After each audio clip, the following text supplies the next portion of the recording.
نحمده ونصلي على رسوله الكريم اما بعد فاعوذ باللہ من الشیطان الرجیم بسم اللہ الرحمن الرحیم۔ کتاب سنی بہشتی زیور، حصہ دوم، غسل کا بیان۔ اللہ عز و جل فرماتا ہے وَإِن كُنتُمْ جُنُوبًا فَاتَّطَہَّرُوا، اگر تم جنب ہو تو خوب پاک ہو جاؤ، یعنی غسل کرو۔ اور فرماتا ہے حَتَّى يَطْهُرْنَ، کہ مردوں تم عورتوں کے قریب نہ جاؤ یہاں تک کہ وہ حیض والی عورتیں پاک ہو جائیں۔ یہ کتاب PATF اسلامک انفو کی جانب سے پیش کی جا رہی ہے۔ چند احادیث کریمہ۔ عنوان، ارشاد فرمایا رسول اللہ صلی اللہ علیہ وآلہ وسلم نے کہ نمبر 1، ہر بال کے نیچے جنابت ہے تو بال دھو اور جلد کو صاف کرو، ابو داؤد۔ نمبر 2، جو شخص جنابت کے غسل میں ایک بال کی جگہ بے دھوئے چھوڑ دے گا اس کے ساتھ آگ سے ایسا کیا جائے گا، یعنی عذاب دیا جائے گا، ابو داؤد۔ نمبر 3، امہات المؤمنین ام سلمہ رضی اللہ تعالی عنہا فرماتی ہیں کہ ام سلیم رضی اللہ تعالی عنہا نے عرض کیا یا رسول اللہ صلی اللہ تعالی علیہ وآلہ وسلم، اللہ تعالی حق کے بیان کرنے سے حیا نہیں فرماتا، تو کیا جب عورت کو احتلام ہو تو اس پر نہانا فرض ہے؟ فرمایا ہاں، جبکہ پانی یعنی منی دیکھے۔ ام سلمہ رضی اللہ تعالی عنہا نے منہ ڈھانپ لیا اور عرض کیا یا رسول اللہ، کیا عورت کو احتلام ہوتا ہے؟ فرمایا ہاں، ایسا نہ ہو تو کسی وجہ سے بچہ ماں کے مشابہ ملتا جلتا ہوتا ہے، بخاری و مسلم۔ فائدہ، امہات المؤمنین کو اللہ عز و جل نے حاضری خدمت سے پہلے بھی احتلام یعنی بدخوابی سے محفوظ رکھا تھا، اس لیے کہ احتلام میں شیطان کا دخل ہوتا ہے اور شیطانی مداخلتوں سے ازواج مطہرات حضور صلی اللہ علیہ وآلہ وسلم کی پاکیزہ و ستھری بیویاں ہماری مائیں پاک ہیں، اسی لیے ان کو حضرت ام سلیم کے اس قول کا تعجب ہوا۔ بہار شریعت۔ نمبر 4، فرشتے اس گھر میں نہیں جاتے جس گھر میں تصویر اور کتا اور جنب ہو، ابو داؤد۔ نمبر 5، حیض والی اور جنب قرآن سے کچھ نہ پڑھیں، ترمذی۔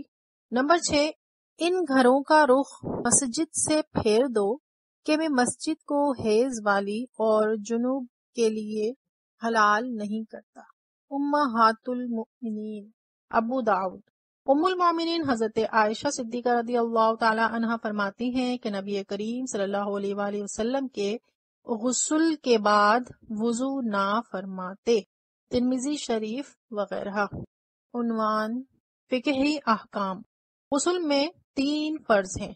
نمبر 1، کلی کرنا، کہ منہ کے ہر پرزے، گوشے، ہونٹ سے حلق کی جڑ تک ہر جگہ پانی بہہ جائے۔ آج کل بہت سے بے علم یہ سمجھتے ہیں کہ تھوڑا سا پانی منہ میں لے کر اگل دینے کو کلی کہتے ہیں، اگرچہ زبان کی جڑ اور حلق کے کنارے تک پانی نہ پہنچے یوں ہی غسل نہیں اترتا، نہ اس غسل سے نماز ہو سکے، بلکہ فرض ہے کہ داڑھوں کے نیچے، گالوں کی تہ میں، دانتوں کی جڑ اور کھڑکیوں میں، زبان کی ہر کروٹ میں، حلق کے کنارے تک ہر پرزے پر پانی بہے، در مختار وغیرہ۔ عنوان، مسئلہ، دانتوں کی جڑوں یا کھڑکیوں میں کوئی ایسی چیز جمی ہوئی جو پانی بہنے سے روکے تو اس کا چھڑانا ضروری ہے، جبکہ چھڑانے میں ضرر اور جرح نہ ہو، جیسے چھالیا کے دانے، گوشت کے ریزے، اور اگر چھڑانے میں ضرر اور حرج ہو، جیسے بہت پان کھانے سے دانتوں کی جڑوں میں چونا جم جاتا ہے کہ چھڑانے کے قابل نہیں ہوتا، یا کہ عورتوں کے دانتوں میں مسی کی ریخیں جم جاتی ہیں اور ان کے چھیلنے میں ضرر کا اندیشہ ہے، تو اس قدر کی معافی ہے، رد المختار وغیرہ۔ نمبر 2، ناک میں پانی ڈالنا۔ دونوں نتنوں کا جہاں تک نرم حصہ ہے یعنی سخت ہڈی کے شروع تک اس کا دھونا کہ پانی کو سونگھ کر اوپر چڑھائے، بال برابر جگہ بھی دھلنے سے نہ رہ جائے ورنہ غسل نہ ہوگا۔ ناک کے اندر کثافت یعنی رینٹ جم گئی ہے تو اس کا چھڑانا فرض ہے، نیز ناک کے بالوں کا بھی دھونا فرض ہے۔ بلاغ کا سوراخ اگر بند نہ ہو تو اس میں پانی پہنچانا ضروری ہے، پھر اگر تنگ ہے تو حرکت دینا ضروری ہے ورنہ نہیں۔ رد المختار، در مختار وغیرہ۔ نمبر 3، تمام ظاہری بدن یعنی سر کے بالوں سے پاؤں کے تلووں تک جسم کے ہر پرزے پر، ہر رونگٹے پر پانی بہہ جانا جب تک ایک ایک ذرے پر پانی بہتا ہوا نہ گزرے گا، غسل ہرگز نہ ہوگا۔ عامہ کتب بہار شریعت۔ یہ کتاب PATF اسلامک انفو کی جانب سے پیش کی جا رہی ہے۔ عنوان: غسل کی احتیاطیں۔ غسل میں 2 قسم کی بے احتیاطیاں کی جاتی ہیں جن میں غسل نہیں ہوتا اور نمازیں برباد ہو جاتی ہیں۔ اول، پانی کو بعض جگہ تیل کی طرح چپڑ لیتے ہیں یا بھیگا ہاتھ پہنچ جانے پر قناعت کرتے ہیں، حالانکہ یہ مسح ہوا، غسل نہ ہوا۔ غسل میں پانی ہر جگہ بہہ جانا ضروری ہے۔ دوم، اکثر عوام بلکہ بعض پڑھے لکھے بھی یہ کرتے ہیں کہ سر پر پانی ڈال کر بدن پر ہاتھ پھیر لیتے ہیں اور سمجھتے ہیں کہ غسل ہو گیا، حالانکہ بعض جگہیں ایسی ہیں کہ جب تک خاص طور پر احتیاط نہ کی جائے وہ نہیں دھلیں گی اور غسل نہ ہوگا، لہٰذا ہم یہاں تفصیل سے بیان کرتے ہیں۔ خوب توجہ سے پڑھیں اور ہمیشہ دھیان میں رکھیں کہ بدن کے ہر ذرے پر رونگٹے پر بھی پانی بہانا فرض ہے ورنہ غسل نہ ہوگا۔ وضو میں جن اعضاء کی احتیاط کی جاتی ہے ان کا لحاظ یہاں بھی ضروری ہے۔ ان کے علاوہ خاص غسل میں احتیاط کی جگہیں یہ ہیں۔ نمبر 1، سر کے بال گوندھے نہ ہوں تو ہر بال پر جڑ سے نوک تک پانی بہنا ضروری ہے، اور اگر گوندھے ہوں تو عورت پر صرف جڑ تک تر کر لینا ضروری ہے، کھولنا ضروری نہیں۔ ہاں، اگر چوٹی اتنی سخت گندی ہو کہ بے کھولے جڑیں تر نہ ہوں گی تو کھولنا ضروری ہے۔ نمبر 2، کانوں میں بالی وغیرہ زیوروں کے سوراخ کا وہی حکم ہے جو ناک میں نتھ کے سوراخ کا حکم وضو میں بیان ہوا، اسے پھر دیکھ لیں۔ نمبر 3، کان کا ہر پرزہ اور اس کے سوراخ کا منہ کانوں کے پیچھے بال ہٹا کر پانی بہائیں۔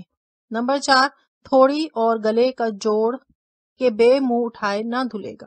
نمبر 5، 2 بغلیں کے بے ہاتھ اٹھائے نہ دھلیں گی۔ نمبر 6، بازو کا ہر پہلو اور پیٹھ کا ہر ذرہ۔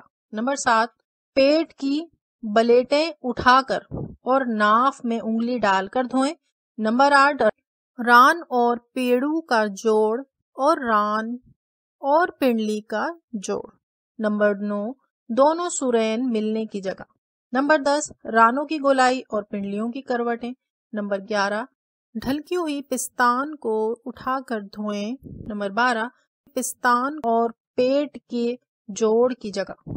نمبر 13، شرمگاہ کا ہر گوشہ، ہر ٹکڑا نیچے اوپر خیال سے دھویا جائے۔ ہاں، اندر انگلی ڈال کر دھونا ضروری نہیں، مستحب ہے۔ یوں ہی حیض و نفاس سے فارغ ہو کر غسل کرتی ہے تو ایک پرانے کپڑے سے اندر سے خون کا اثر صاف کر لینا مستحب ہے، لازمی نہیں۔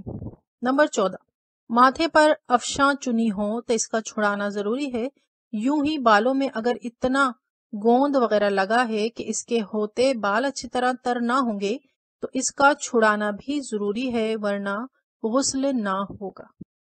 در مختار، رد المختار، فتاوی رضویہ، بہار شریعت۔ آپ دیکھ رہے ہیں PATF Islamic info YouTube channel. مزید اسلامک ویڈیوز کے لیے ہمارا چینل سبسکرائب کریں۔